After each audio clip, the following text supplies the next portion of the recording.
Et un jour, il m'a dit, écoute Nat, il y aura toujours quelqu'un qui va te dire que ça vaut pas la peine, que c'est pas possible, que ça n'a pas de valeur, que tu vas te mettre en danger.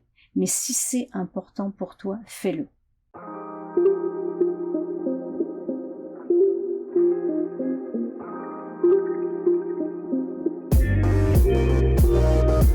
Bonjour et bienvenue, je suis Anne B et tu es sur Storylifique, le podcast 100% outdoor. Je te propose de découvrir avec moi des explorateurs, aventuriers, sportifs de haut niveau et autres dévoreurs de vie qui vont te parler de leur parcours inspirant pour réveiller ton envie de vivre tes rêves. Car si eux l'ont fait, toi aussi tu peux le faire, surtout si tu leur piques leurs meilleures astuces. Et simplement en écoutant, tu soutiens déjà la reforestation car ici, on ambitionne de planter des arbres avec les oreilles. Alors n'hésite pas à partager ce podcast. Un grand merci d'avance. Ce jour, nous allons plonger avec Nathalie Lasselin, une plongeuse extraordinaire, marraine du 25e salon de la plongée qui se tiendra à Paris du 11 au 14 janvier. Et vous allez voir, ou plutôt entendre, ils n'ont pas choisi n'importe qui.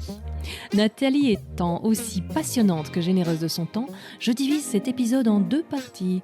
Dans la première partie, nous allons parler de plongée sous glace et avec les requins, et aussi de son expédition particulièrement périlleuse dans le fleuve Saint-Laurent. Pour rappel, tu as toujours les chapitres dans les notes de l'épisode. En partie 2, Nathalie Lasselin nous emmènera avec elle dans une plongée spéléo dans les entrailles de la Terre, comme si nous y étions, une expérience immersive vraiment géniale. Et pour ne pas te faire trop attendre, je sortirai cet épisode déjà la semaine prochaine et non dans 15 jours. Nathalie y partage aussi des astuces mindset qui valent leur pesant d'or. C'est donc parti pour cet entretien enregistré à Montréal, de son côté du moins, qui te propose de découvrir un certain monde de la plongée, beaucoup moins habituel, aux côtés d'une des meilleures plongeuses techniques de notre époque. Message à tous les amoureux de l'outdoor et de l'aventure. Avant de plonger dans notre épisode, j'aimerais vous parler d'un partenaire fantastique qui rend tout cela possible, AS Adventure. Savez-vous que la préparation est la clé pour réussir une aventure ? AS Adventure est bien plus qu'un simple magasin d'équipement, c'est l'endroit où vous pouvez trouver une expertise solide pour vous aider à construire vos aventures. Que vous soyez randonneur passionné, campeur chevronné ou voyageur intrépide, faites confiance à AS Adventure pour des conseils avisés et un équipement de qualité. Leurs experts vous guideront vers les choix les plus judicieux pour rendre votre aventure exceptionnelle. Visitez leur site web ou rendez-vous dans l'un de leurs magasins pour profiter de leurs meilleurs conseils. Mes invités me parlent souvent du choix du matériel, alors évitez les galères, faites-vous conseiller par des experts. Merci à AS Adventure pour leur soutien continu à notre podcast et pour aider nos auditeurs à vivre des expériences outdoor inoubliables. Maintenant, plongeons dans l'épisode du jour. Bonjour Nathalie Lasselin. Bonjour.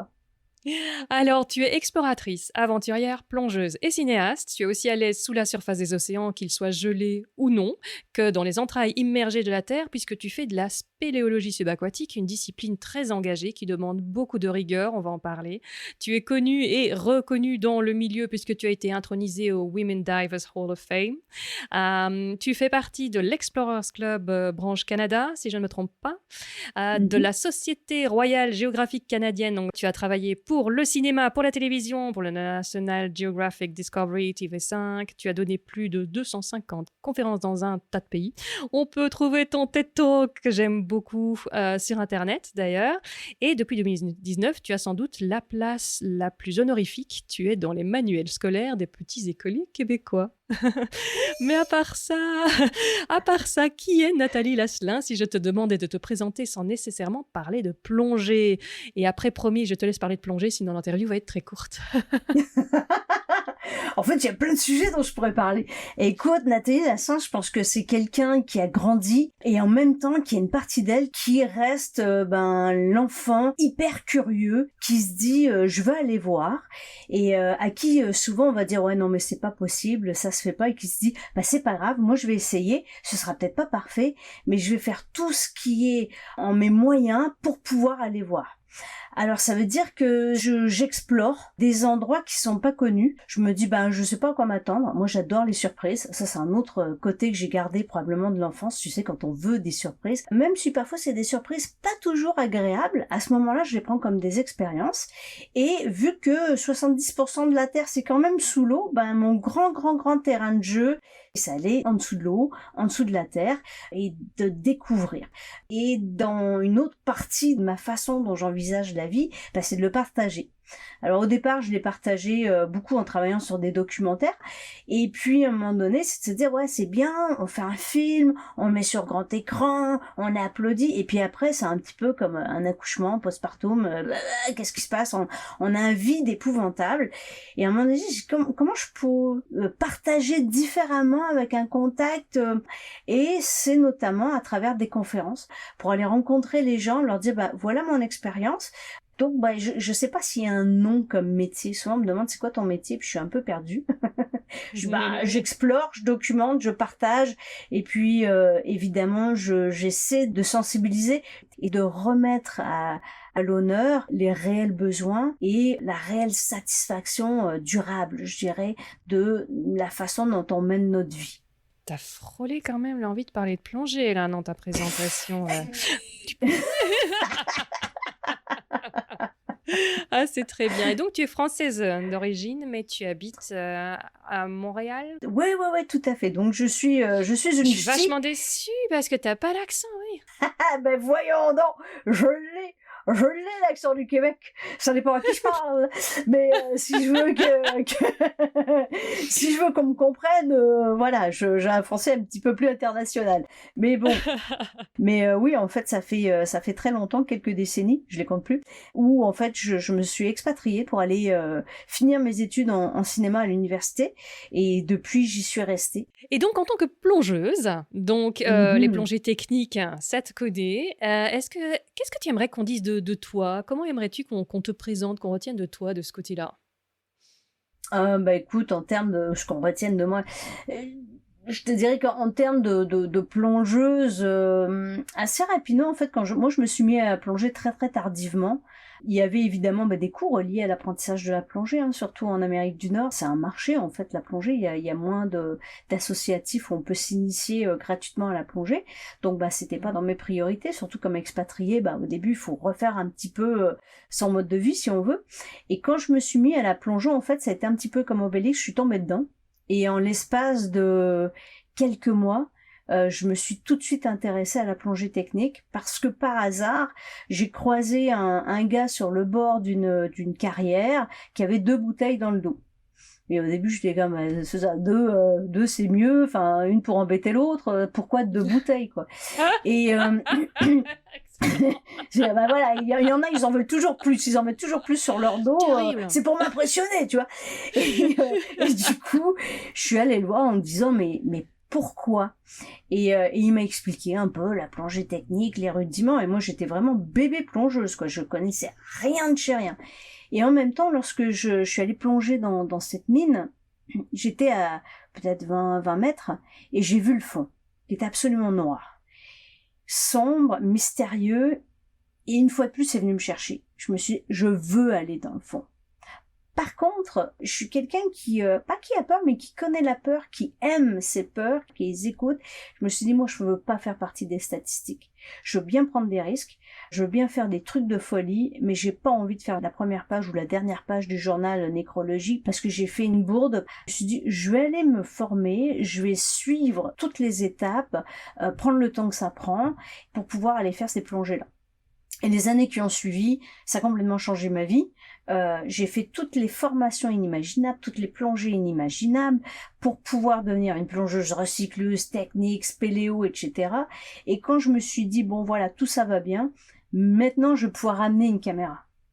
Et puis à l'époque, on s'entend, hein, il n'y avait pas les GoPro et tout ça, c'est venu quand même quelques années plus tard. Et c'était hyper important de vraiment pouvoir être une bonne plongeuse sécuritaire. Et après, amener mon métier sous l'eau, amener la caméra sous l'eau, et là, pouvoir dire, ok, là, je vais pouvoir faire quelque chose, je vais pouvoir rapporter des images aux autres.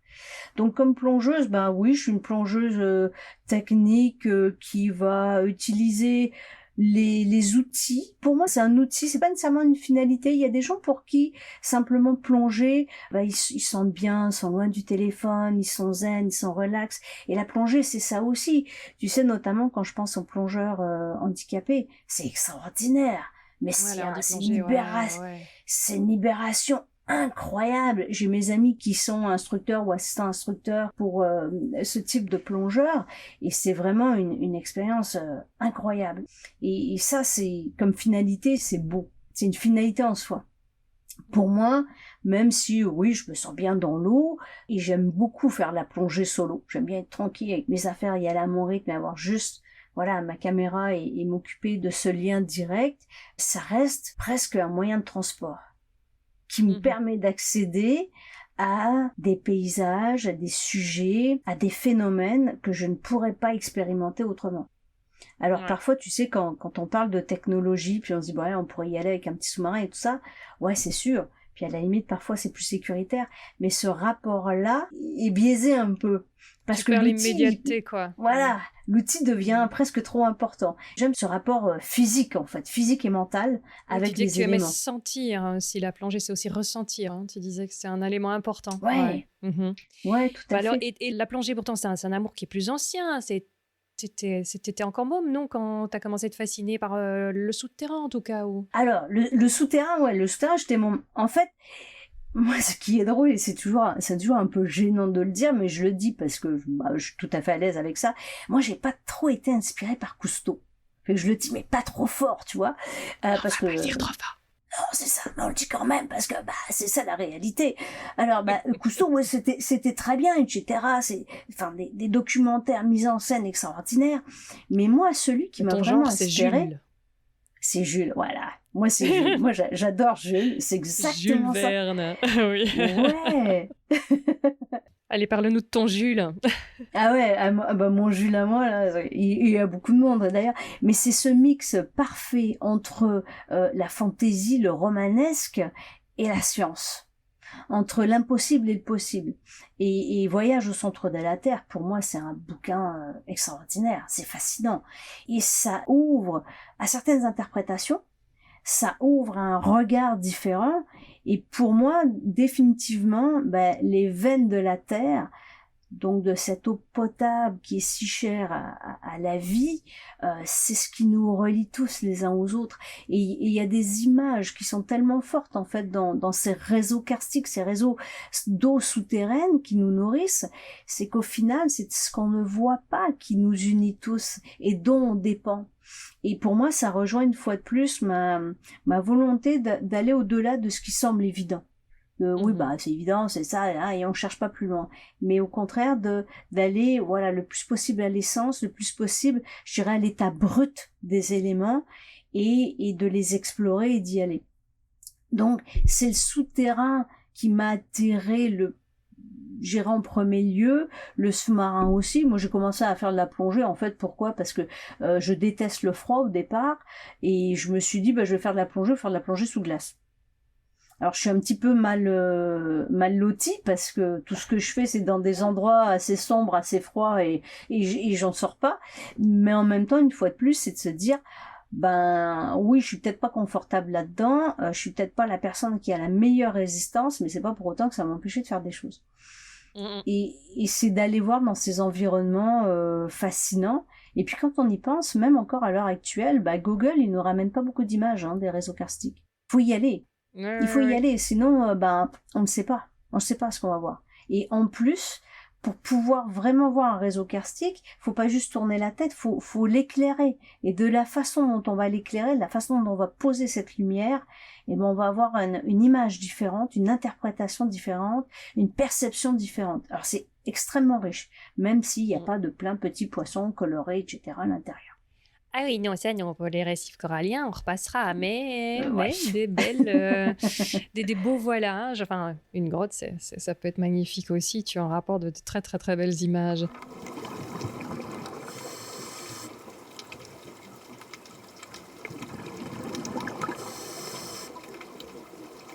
On va parler un peu de la plongée sous glace. Donc, tu as été à plusieurs reprises. Hein, donc, qu'as-tu été y filmer ? Alors, la plongée sous glace, donc je la pratique dans 2 endroits, l'hiver au Québec, tout simplement, parce que, de toute façon, avec nos températures, c'est gelé. Mais ceci dit, depuis 10 ans, je retourne quasiment chaque année en Arctique, pour différentes missions, soit pour filmer pour mes propres projets, soit comme support pour un Nat Geo ou d'autres, ou tout simplement pour amener des gens pour qui le rêve est d'aller plonger sous la banquise. Alors ce qu'on fait, c'est qu'en général, j'amène des gens donc pour une durée d'1 semaine, on campe sur la banquise, Donc on a des centaines de mètres parfois d'eau en dessous de nous, on a notre bonne épaisseur de glace sur laquelle on va poser des tentes, et le matin, au réveil, on essaie de trouver un iceberg, une faille, une fissure, une craque dans la banquise, et se dire on va les plonger là. Et pour moi, ce qui est extraordinaire, c'est que on ne sait jamais à quoi s'attendre. On ne sait pas à quoi s'attendre parce que, exemple, si on va plonger le long d'un iceberg, les icebergs vont être en général, par les mouvements d'eau et de glace, etc., dans la même région. Par contre, quelle taille ont-ils? Quelle est l'évolution qu'ils ont eue pendant leur transport, on va dire, leur déplacement sur l'océan? Comment ils ont été fouettés par les vents, par les vagues? Comment ils ont été creusés? Et ça, tu peux pas le savoir tant et aussi longtemps que tu n'y es pas allé. Et sous l'eau, est-ce qu'on va avoir beaucoup de courant? C'est pas une zone qui est très connue, donc oui, il y a des tables de marée, mais il y a toujours des petits calculs à faire. Est-ce que la vie marine qui se réveille à ce moment-là va être d'autant plus riche? Et c'est un site de plongée complètement éphémère, dans lequel on peut avoir toutes sortes de rencontres, et c'est d'entendre les petites bulles d'air de la glace qui se défondent tranquillement alors qu'elles fondent, donc ça crépite. C'est pas comme un verre de champagne, mais c'est pas loin parfois. C'est ce côté presque festif du printemps qui revient, et de plonger sur cet endroit qui, peut-être qu'avec les vents, dans 24 heures, dans 5 jours, dans une semaine, ne sera plus là et ne sera plus jamais là. Donc il y a ce côté extrêmement riche et unique du site de plongée complètement éphémère. Et puis un iceberg, on peut dire ouais, c'est de la glace, hein. Il n'y a aucun iceberg qui ressemble à l'autre. Parfois, on leur donne des noms. Il y en a qu'on trouve que ça ressemble à des châteaux ou autre chose. Et en fonction de la lumière, ils vont réagir ils vont vivre de façon différente. Mmh. Ouais, c'est vrai, la lumière sur la glace. Ça fait rêver, ça fait rêver. Alors, Laurent Balestin m'avait dit qu'il était revenu avec des séquelles, notamment au niveau de la sensibilité de ses plongées antarctiques. Toi, non, la glace, jamais Des séquelles par rapport au froid ou l'exposition au froid. Oui, on a toujours, enfin, les séquelles, moi, que j'ai eues, c'est plus quand j'ai fait ma traversée du fleuve Saint-Laurent, mais bon, les plongées froides, c'est sûr que parfois on s'endurcit. En fait, c'est drôle parce qu'on s'endurcit par rapport au froid, plus on va s'exposer, plus on va avoir une meilleure tolérance. En même temps, c'est sûr que les extrémités, les bouts des doigts, c'est sûr qu'à la longue, on développe des petites choses un peu désagréables, comme de l'arthrose, des trucs comme ça qui font aussi partie de la vie. Alors c'est sûr que on fatigue certaines parties du corps peut-être un petit peu plus que d'autres, et ça reste quand même très très physique, faut pas se le cacher. En même temps, vu mon gabarit, preuve est que ça peut se faire peu importe le gabarit de la personne. Ouais, comme on le disait en off juste avant, c'est vrai que invariablement on va te poser la question, alors c'est quoi d'être une femme en plongée dans ce monde d'hommes? Donc, en fait, ça te fait quand même plaisir de montrer qu'une femme peut tout à fait le faire et faire sa carrière, être professionnelle là-dedans. Faut pas se mettre ce blocage. Non, et puis moi, je suis toujours partie, tu sais, même quand j'ai commencé en cinéma, il n'y avait pas tant de femmes que ça. Moi, je me souviens, à l'ONF, il y avait le département des femmes, il y avait des programmes spéciaux pour qu'on puisse accéder à des métiers, à l'époque, on disait non traditionnels. Puis dans ma tête, c'était comme, je comprends pas. Moi, je suis peut-être naïve, mais je comprends pas en quoi être une femme peut être différente par rapport à un homme, parce qu'on s'entend, il y a des femmes qui ont des gabarits et une musculature incroyable, et puis il y a des hommes qui ont tout sguinch, tout petit, donc il y a autant de diversité dans les morphologies masculines que féminines. Après, on peut avoir des approches peut-être plus fines et peut-être plus brutes, aussi bien chez les hommes que les femmes. Fait que je pense que la diversité est là. Ceci dit, souvent, c'est rassurant pour l'humain de mettre des catégories et de mettre des balises très, très... Tu sais, dès que ça devient un peu flou, on est un peu perdu. Tu sais, même souvent, c'est comme, oui, mais tu fais quoi? Précisément, il faut un mot. Non, ça peut être beaucoup plus complexe que ça. Donc, je me suis jamais badrée de ça, je me suis jamais empêchée. Bon, la vie, parfois, m'a fait comprendre que tout le monde l'entendait pas comme ça. Ça fait partie du jeu. Faut se battre pour faire sa place, c'est normal, c'est la nature humaine, normal ou pas normal, on s'en fiche, mais c'est la nature humaine, c'est la règle du jeu. Pour moi, oui, il y a des choses pour lesquelles je vais peut-être pas avoir la force physique, mais je vais trouver les moyens. Il y a toujours des outils, il y a toujours des façons de trouver la solution, tant et aussi longtemps que l'état d'esprit, ce qu'on appelle le fameux mindset, est là. Je reviens là d'une randonnée qui devait être une randonnée pédestre qui s'est terminée en randonnée alpine autour du lac Tao. Parce que ils ont eu 26 mètres de neige, les pauvres, et il y avait toujours de la neige quand on a décidé de faire ce tour. Et ça a été physiquement très très demandant. Et souvent, moi, je dis, j'ai le même sac avec les mêmes choses que quelqu'un qui va faire peut-être 30 cm de plus que moi ou 20 cm de plus que moi. Je vais avoir le même poids que quelqu'un qui va faire 20, 30, 40 kilos de plus que moi. Mais je dois le porter. Donc, je vais trouver les moyens, les façons de compenser, les façons d'être à l'aise et les techniques qui vont être appropriées pour faire ce que j'ai envie de faire. Mais je ne vais pas m'imiter, quoi. Oui. Et tu avais eu un beau message d'un plongeur, d'ailleurs, pour t'encourager si ça te parlait, il fallait toujours continuer. Je n'ai plus les mots. J'avais entendu qu'un plongeur au début de ta carrière ou même avant, qui t'avait dit qu'il fallait jamais... Oui, Jim Bowden. Voilà, Jim Bowden. Voilà. Alors, Jim Bowden, je dirais qu'il fait partie probablement de la deuxième génération des plongeurs. Là. Si on prend que la première génération, c'est fin des années 40-50. Et lui, en 1994, en fait, avait établi le record de profondeur dans une cénote à Zacaton en même temps que Sheik Hexley. Les deux étaient amis, les deux ont essayé de faire leur plongée profonde. Sheik Hexley est décédé cette journée-là. Jim Bowden a réussi son record. Et c'est un personnage que j'admire, que j'adore par sa personnalité. Et quand j'étais encore bébé plongeuse spéléo, je commençais, je l'ai rencontré, j'ai fait une entrevue avec lui, et un jour il m'a dit, écoute Nat, il y aura toujours quelqu'un qui va te dire que ça vaut pas la peine, que c'est pas possible, que ça n'a pas de valeur, que tu vas te mettre en danger, mais si c'est important pour toi, fais-le. Et venant de quelqu'un qui avait fait face à tant d'adversités dans des circonstances si particulières et qui avait fait son bout de chemin, ça m'a vraiment beaucoup rejoint, ça m'a touché. Tu sais, il y a des gens parfois qui peuvent te donner des espèces de citations de motivation pop là, mais sont pas, c'est pas basé sur un vécu. Quand tu connais l'historique d'une personne, et peu importe la personne, je parle pas juste des explorateurs, hein, ça peut être quelqu'un qui a marché des centaines de kilomètres pour rebâtir sa vie, des gens qui sont passés à travers des histoires de torture épouvantables, peu importe l'histoire, ou une résilience extraordinaire des Premières Nations. Quand quelqu'un est passé et a connu cette douleur, cette souffrance, accepter, la digérer, la vomir si nécessaire et est capable de la retransmettre en quelque chose de positif, pour moi c'est quelque chose de tellement beau, c'est les sources les plus inspirantes. Moi je suis très inspirée par, tu sais, les petits vieux ou les petites vieilles là de 90 ans qui courent leur demi-marathon et tout là, mais j'adore quoi. Je les vois, je suis comme merci la vie, c'est extraordinaire, ça te donne du carburant, c'est super ça. Ouais, complètement. Moi aussi, j'ai toujours une photo de justement un duo handivalide, de Valentin et Théophile. Valentin qui n'était pas du tout sportif et Théophile, son frère, qui est fortement. Et bon, la manière de communiquer, c'était commencer à faire courir avec lui. Il me dit, moi, je suis pas sportif, donc 5 km, j'étais déjà content. Maintenant, ils en sont aux Ironman tous les deux quand même. Et il dit, c'est mon frère qui m'a entraîné. Donc, pourtant, il le tire, il le pousse, etc. C'est vrai que moi, c'est les personnes. Voilà, parfois, elles n'ont même plus besoin de parler, même plus besoin d'une citation de leur part pour que ça nous inspire, ouais.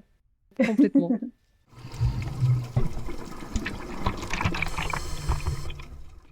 Alors, les requins, ça c'est une bébête. C'est pour ceux qui en veulent en savoir plus, j'ai l'épisode 50 avec François Sarano. Donc, on a fait bien le tour de la question. Mais toi, qu'est-ce que tu en retires entre les fantasmes et faits réels? C'est quoi ton expérience des requins, à toi, que tu as côtoyé de si près également? Ouais, alors je les ai côtoyés de si près. En même temps, je suis pas du tout une experte de requins. Jamais grand Dieu, je ne dirais que je suis une experte de requins. J'ai eu la chance de plonger avec Steven Surina, qui lui, on connaît pas mal plus que moi, tout un rayon, et qui dédie sa vie à l'étude des requins. Les requins, mais j'ai plongé avec plusieurs types de requins, hein, aussi bien les grands blancs que les longimanus, notamment avec Steven Surina aux Bahamas. Et pour moi, je dirais, je vais faire un comparatif un petit peu étrange peut-être, mais c'est la même chose que se trouver proche d'un ours polaire ou d'un hippopotame.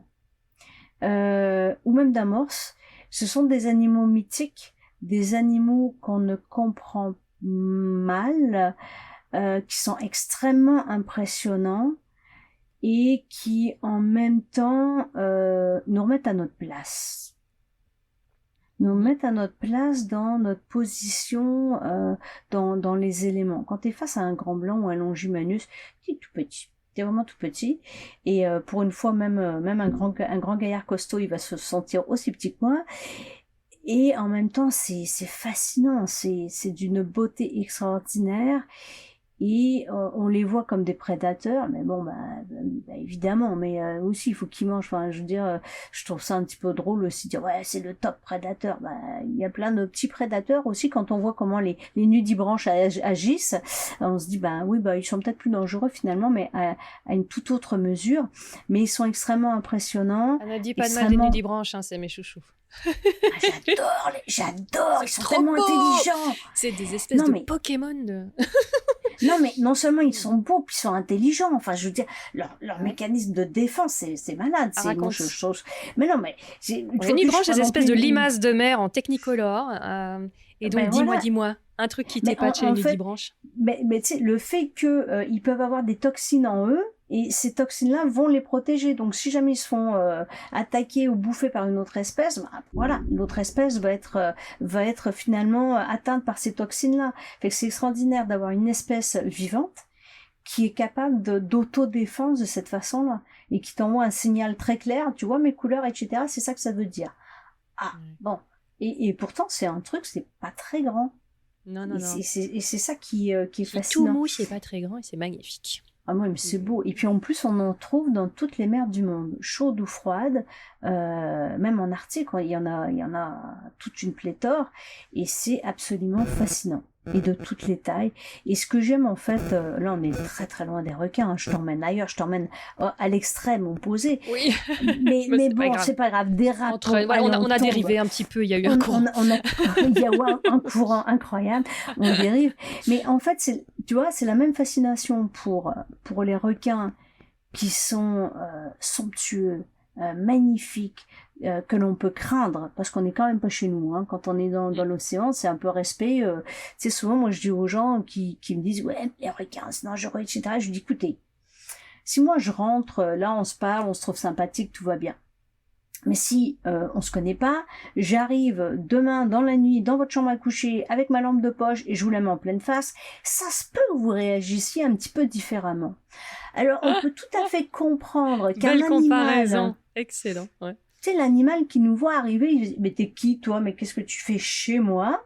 Ben, je suis curieux, je vais aller te voir. Et si j'ai un comportement soit agressif ou le comportement d'une proie, du genre, je pars en courant, ben, ça se peut bien que le requin, il vienne me voir. C'est la même chose que si on va voir un chien, et puis le chien, on n'est pas sûr de sa réaction, on part en courant. Qu'est-ce qu'il fait le chien? Il court après nous. Normal, on ferait la même chose. T'as entendu parler de cet accident en mer Rouge, là, en Égypte, cette année-ci? Un nageur qui s'est fait bien bouffer quand même par un requin, justement, je me demandais.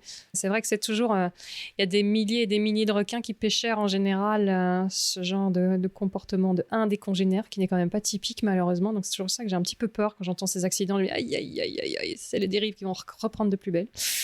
Ouais, voilà, et puis c'est toujours un petit peu la problématique, je dirais, de la minorité bruyante.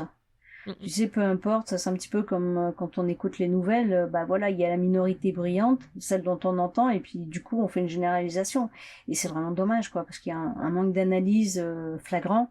Et on dit, bah voilà, parce qu'il y a eu un cas ou 10 cas sur des centaines de millions d'animaux, bah voilà, on en fait une généralité.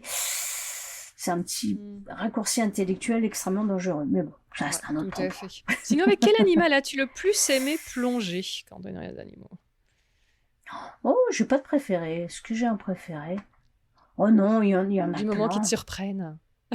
Ouais, puis juste, tu sais, juste d'être, parfois il y a un endroit pas très loin de chez nous, il y a des nectures tachetées qui sont des salamandres d'eau douce mais qui ne sortent pas de l'eau, qui restent dans l'eau.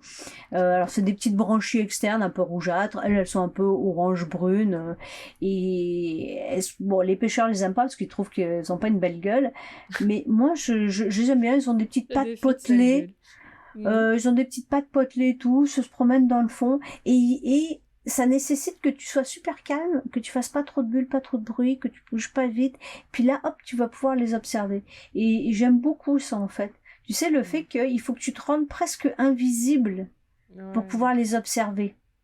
Parce qu'ils ont tellement pas l'habitude de la présence d'autrui, ou en tout cas la nôtre, que ça nécessite vraiment que tu sois tranquille. Et là, tu vas pouvoir les observer comme il faut. Alors ça, j'aime beaucoup. Et puis après, écoute, il y a tellement d'espèces. Il y a des milliers d'espèces de poissons, d'invertébrés. C'est même les méduses. J'adore les méduses. Les béroïs, j'adore les béroïs. C'est tous les petits unicellulaires translucides qu'on peut voir dans la colonne d'eau. Moi, j'adore parce que souvent, en fait, tu sais, tu plonges, puis on pense, voilà, on veut voir du gros, on veut voir du requin, on veut voir des dauphins, des tortues, les barracudas, tout ça, machin. Ouais. Ça, je dirais que c'est le stade débutant en général, non? Tu penses pas? C'est ça qui attire en premier, et puis on reste pour autre chose. Voilà. Et puis, à un moment donné, tu fais comme, ils sont pas là, il y a rien, c'est plate, c'est boring. Puis on se dit, non, on regarde dans la colonne d'eau. Et là, tu fais comme, oh la vache, c'est vrai qu'il y a du monde dans la colonne d'eau.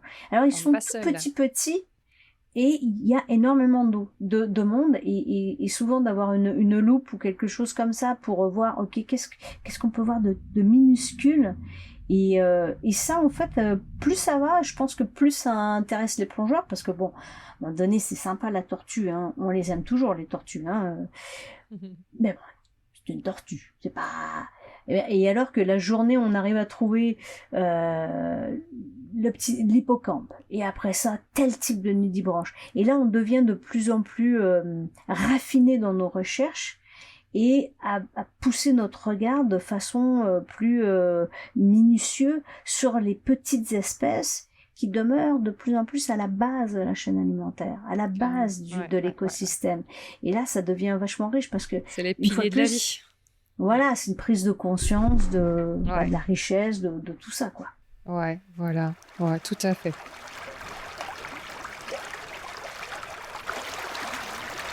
Le Saint-Laurent, puis on a déjà un petit peu parlé de ce qu'on trouve dans le fond. Tu l'avais traversé dans quel sens? Tu avais fait une sacrée expé, là. Tu peux me l'expliquer un petit peu? Ouais, en fait, à chaque fois que je reviens à Montréal, donc où j'habite, on arrive en avion, on passe au-dessus du fleuve Saint-Laurent, on atterrit. Et puis, évidemment, comme tout le monde, je regarde par la fenêtre. Et puis un jour, j'ai commencé à me dire, c'est quand même drôle. Je m'en vais partout dans le monde, plonger. Je sais même pas ce qu'il y a réellement dans le fleuve Saint-Laurent à Montréal. Maintenant, ce qu'il faut savoir, c'est que le fleuve Saint-Laurent à Montréal, c'est surtout une voie maritime. Donc, c'est du transport de gros bateaux, etc. Maintenant, on a des postes Panamax qui viennent à Montréal.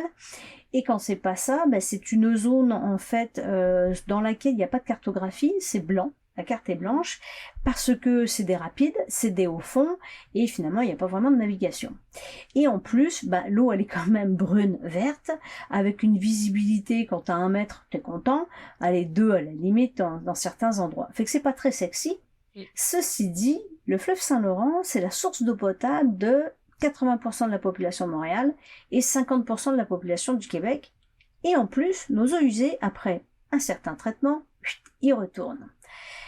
Alors c'est venu me chercher parce que dans mon évolution de plongeur où au départ c'était pour voir, après c'est devenu vraiment un questionnement sur notre relation à l'eau douce, à l'eau potable, à la vie. Et là je me suis dit c'est quand même fou parce que ce fleuve Saint-Laurent il enquiquine tout le monde parce que on a plus d'une dizaine de ponts pour sortir de l'île de Montréal, on est quand même des insulaires. Mais ce fleuve Saint-Laurent-là, sans lui, on n'a pas d'eau potable. Et pas d'eau potable, pas d'eau, peu importe si vous êtes riche, si vous êtes de quelque origine que ce soit, en 3-5 jours c'est fini, ciao bye, petite boîte de bois ou autre chose, on est sous terre, on n'est plus là.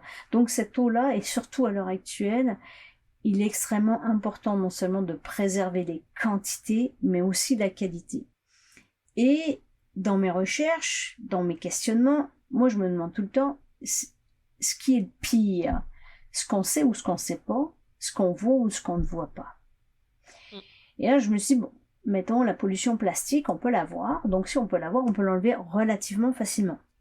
Mettons, on fait beaucoup de nettoyage, ça fait nous depuis 2017 qu'on fait des nettoyages, j'amène des plongeurs, voilà, avec un peu de volonté et quelques heures dans l'eau, on enlève le plastique. Mais j'ai retiré des tonnes de déchets, hein, j'ai vu. On a 13 tonnes et quelque chose.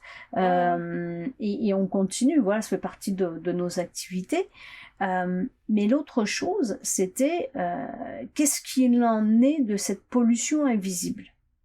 Et on parle beaucoup d'écologie, de préservation de la nature, et puis souvent on entend les jeunes ouais, vous avant vous avez tout scrappé, vous avez tout abîmé, puis à chaque fois je suis comme excusez-moi, attendez une petite minute, on va revenir un petit peu à l'histoire.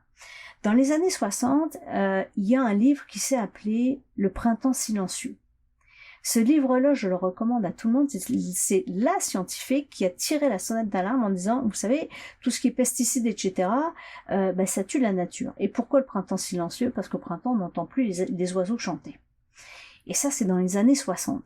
Fait que ça fait 60 ans qu'il y a des gens qui se battent pour dire, Houston, on a un problème, il est peut-être temps de faire quelque chose. Mais on sait que la machine économique est tellement grande. Donc ça pour dire que peu importe qu'on soit jeune, vieux, blanc, rose, vert, noir, à petit pois, on est tous part de la solution et de la problématique jusqu'à un certain point là, et qu'on peut tous faire quelque chose. Donc sur ces pesticides, les résidus de médicaments, etc., ce qu'on appelle maintenant communément les contaminants d'intérêt émergent, on peut pas les voir, on peut pas les sentir, y a pas de couleur, il y a rien. Je me suis dit mais on en est où par rapport à ça? Parce qu'on sait qu'au niveau du plomb, du mercure, ça s'est quand même beaucoup amélioré. La pollution industrielle dans nos rivières, on va dire de pays industriels, hein, la terminologie change un peu maintenant, ça s'est amélioré, mais qu'est-ce qu'il en est de tous ces autres polluants-là? Et donc, j'ai travaillé avec l'Université de Montréal le département de chimie, pour qu'ils m'analysent tous mes échantillons d'eau et de sédiments sur 350 km. Parce que je voulais savoir, ok, mais qu'est-ce qu'il en était? Résultat des courses, il y a beaucoup de présence de tous ces polluants-là. Alors, on s'entend, c'est des nanogrammes par litre, mais ces nanogrammes-là ont un effet bioaccumulateur qui tôt ou tard seront prouvés comme source de probablement des cancers, etc. Parce qu'on observe déjà bioaccumulateur, donc ça veut dire que on ne sait pas détoxifier le corps. Le foie sait rien faire, les reins savent rien faire. Ça reste, on accumule. C'est ça. Tu sais, un petit peu, je vais faire une comparaison très simple. C'est comme tu manges une crème glacée l'été, il se passera rien. Si t'en manges tous les jours, même si c'est pas beaucoup, à la fin de ton été, il se peut que le bikini soit un petit peu moins élastique que prévu. Donc c'est un petit peu ça le bioaccumulateur, c'est que c'est des petites doses, mais tellement régulières, que finalement de façon complètement sournoise et insidieuse, ça a un effet sur notre santé et ça reste dans notre corps. Donc c'est un peu la même chose avec les microplastiques. Hein. À un moment donné, comment se fait-il qu'on trouve des traces dans le corps des humains, des poissons, etc. Hein. Pourtant, on n'est pas en train de manger nos cartes de crédit, même si parfois on aimerait les faire disparaître. Mais c'est pas du tout ça. C'est toutes ces choses-là invisibles à l'œil nu qui, malgré nous, rentrent dans notre système. Parce que notre mode de consommation fait que on veut des produits qui durent plus longtemps, on veut des crèmes liquides, etc. Donc tout ce qui est parabènes. Et en plus, à chaque fois qu'on a des problèmes de santé minimes, on a, en tout cas en Amérique du Nord, extrêmement recours aux médicaments très très facilement. Et toute cette accumulation-là fait en sorte que ça a une incidence sur la façon dont notre corps peut se défendre et va réagir aux attaques extérieures. Alors je me suis dit, bon, mais pour essayer de parler de tout ça à mes congénères et à mes compatriotes et concitoyens, il va peut-être falloir faire quelque chose que juste écrire un petit article.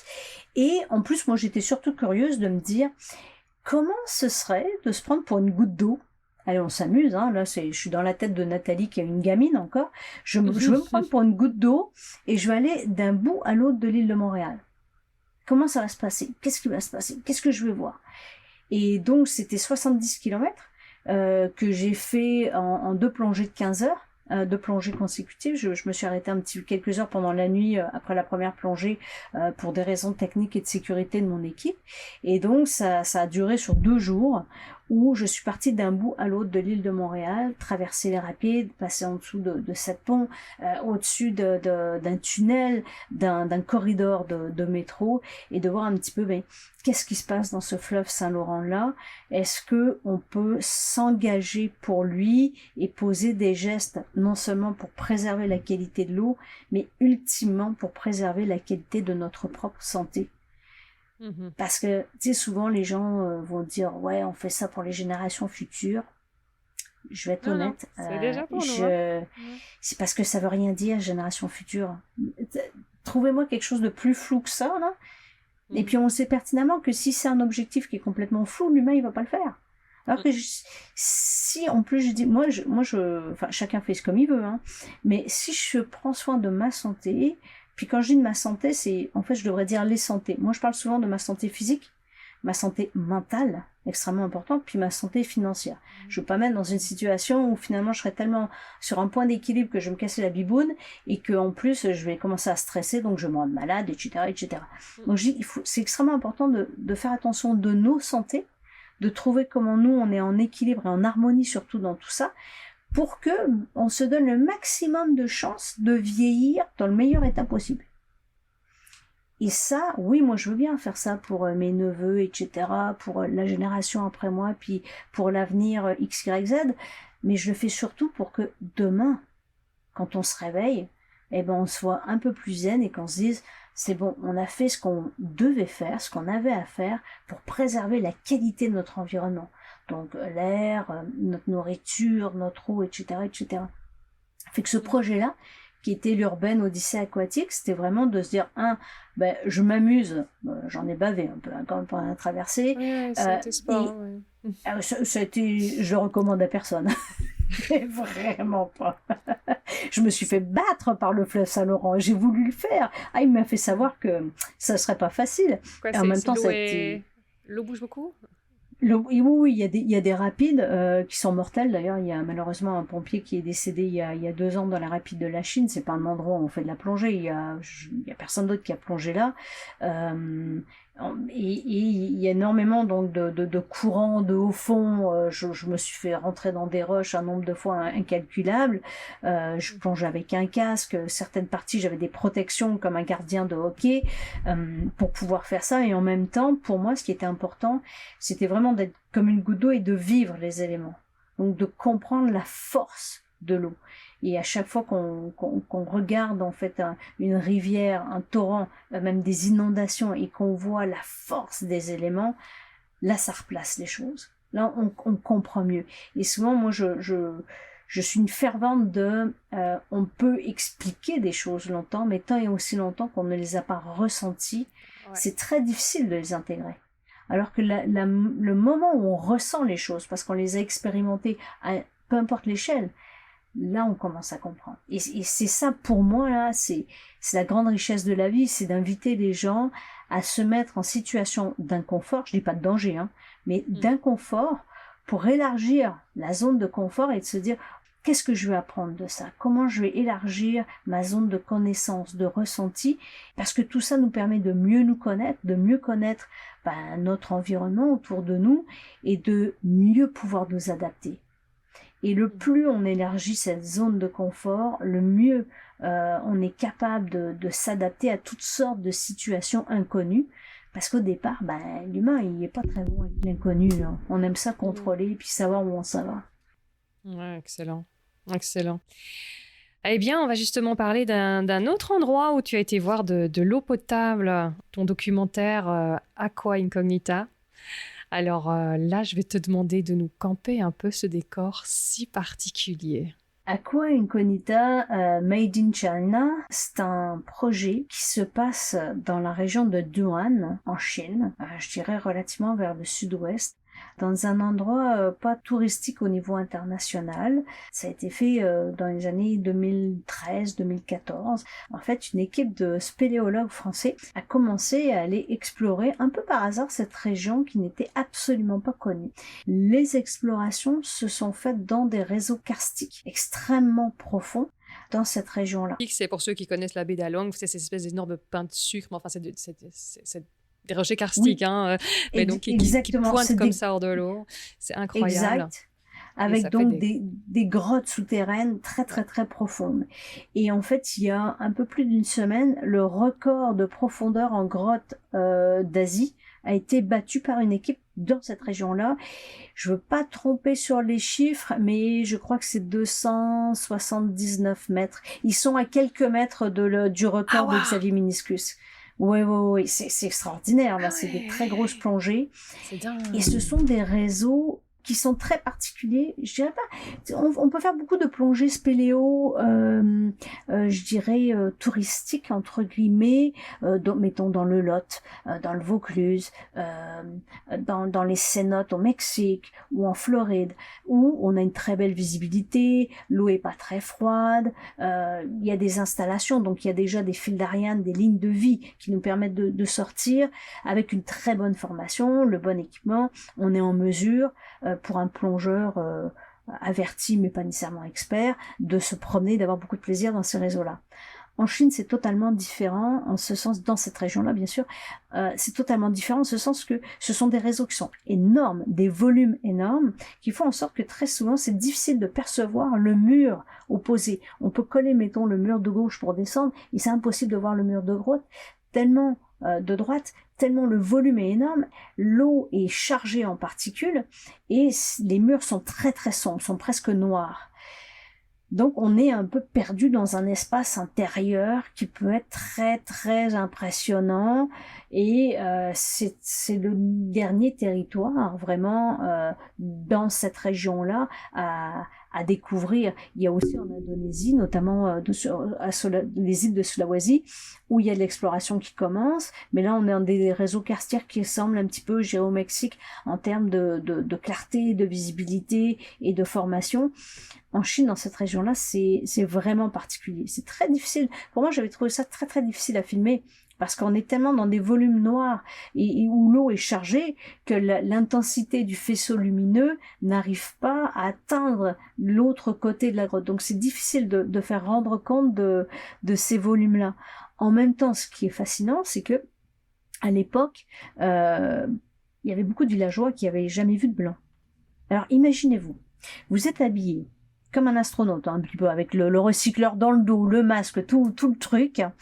Et là, vous mettez 2 secondes à la place du villageois qui se dit, ce blanc ou cet occidental, qui a fait entre 6000 et 9000 kilomètres, il vient chez moi, après avoir fait 9000 kilomètres, habillé comme un astronaute, pour venir dans ma source d'eau potable. Mais qu'est-ce qu'il vient chercher ?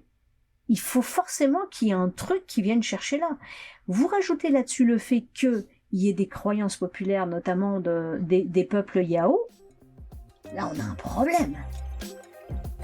On s'arrête ici pour la première partie de cet épisode avec Nathalie Lasselin et je te donne rendez-vous dans une semaine pour la suite de l'aventure où Nathalie continue à nous raconter cette passionnante expédition aux confins de la Chine et nous propose une séance immersive dont tu me diras les nouvelles. Elle nous entraîne avec elle en plongée spéléo comme si nous y étions. Je te donne un petit aperçu de ce qui t'attend avec quelques extraits juste ici après. Et si tu me suis régulièrement, tu sais sans doute que cette année, je suis une des 10 coachs qui encadrent les équipes de Pangaea X, le programme éducatif et environnemental de Mike Horn, qui incite les jeunes à développer des projets innovants ayant un impact positif sur la planète. Les équipes ont 6 mois pour peaufiner leurs projets et les finalistes ont la chance de remporter un prix financier pour concrétiser ces futures entreprises à haute valeur environnementale ajoutée, en plus de vivre une aventure aux côtés de Mike.